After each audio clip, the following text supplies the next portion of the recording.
We have to figure out how to live with COVID-19 until it can be vanquished, and to do so in a way that best supports our residents' health and our healthcare systems and saves the most lives.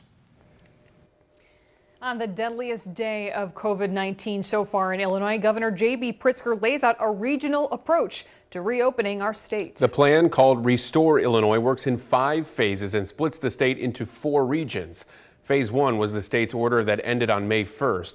We are already in Phase 2, the adjusted stay-at-home order. No region can move to Phase 3 until at least May 29th if certain guidelines are met. We will explain those shortly.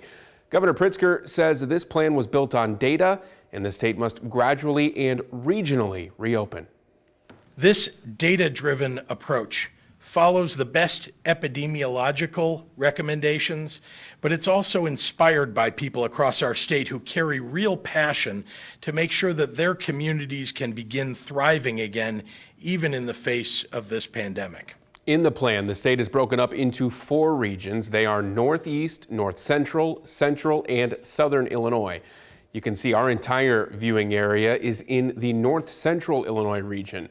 Each region must meet certain guidelines before it can reopen. These regions were created using the state's emergency medical service regions, which were created in the state decades ago. There is a lot of information to break down here, and the big question is, when will we reopen and what does each phase look like? Phase 1 was the rapid spread phase, which was basically the first stay-at-home order.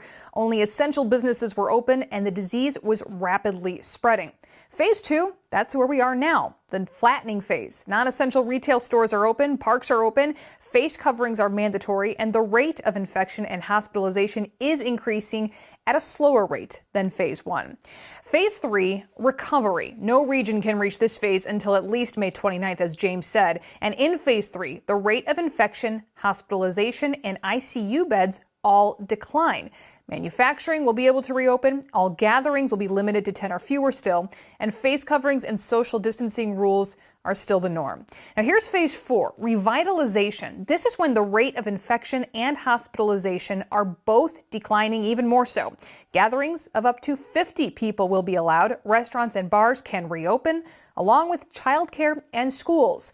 Then the final phase, Illinois Restored. This is when a vaccine or highly effective treatment is made, or we see the elimination of any new cases over a long period.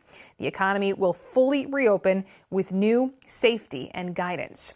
So how do we get to Phase 3 and beyond? Well, to get there, a region must be at or under a 20% positivity rate and increase no more than 10 percentage points over a 14-day period.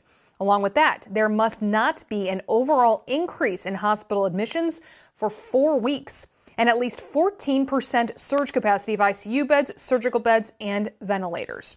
Testing must be more widely available, and contact tracing would need to begin in 24 hours of a diagnosis. So how will this be enforced? Governor Pritzker says the state will work with local law enforcement to monitor violations and will take steps when necessary, but that's not the option anyone wants or deserves. At the state level, we don't have the capacity or the desire to police the individual behavior of 12.7 million people. Enforcement comes in many forms, and our first and best option is to rely on Illinoisans working together to see each other through this pandemic.